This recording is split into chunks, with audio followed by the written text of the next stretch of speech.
Hello everyone, তো আজকে আমি রান্না করব হচ্ছে ট্যাংরা মাছের তেল ঝাল, যা মশলাও কম লাগে কিন্তু খেতে খুবই সুস্বাদু লাগে। তো যাই হোক, মাছটা আমি লবণ হলুদ আর হালকা মরিচের গুঁড়াতে মাখিয়ে নিয়েছি।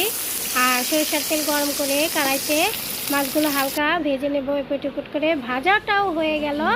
আর এখন সামান্য সরিষার তেল দেবো ওর মধ্যেই, আর দেব হচ্ছে জিরে।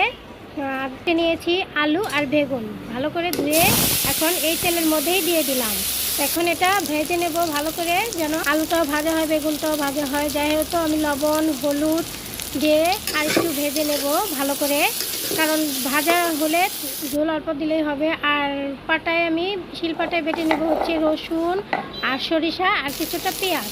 এটাই হচ্ছে ট্যাংরা মাছের তেল ঝালের পেস্ট, যেটা আমি বেটে নিলাম।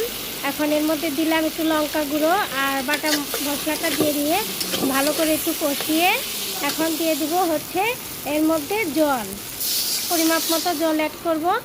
আর ঝোলটা ফুটে উঠেছে যেহেতু, তার মধ্যে এখন আমি ছেড়ে দিব হচ্ছে টমেটো। আর টমেটো দিলে আর কাঁচা লঙ্কা দিলাম কিছুটা।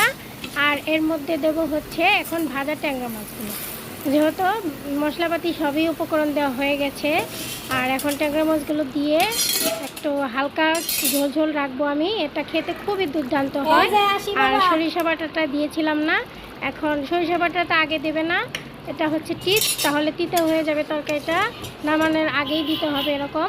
তো হালকা খুন্তিতে নেড়ে এখন একটু মৃদু আঁচে রেখে তরকারিটা নামিয়ে ফেলবো। তো যেহেতু ঝোলটা আমার হয়ে গেছে, আর ঝোলটা কেমন লাগলো অবশ্যই আমাকে কমেন্ট করে জানাবে। সবাই ভালো থাকো, সুস্থ থাকো, বাই বাই।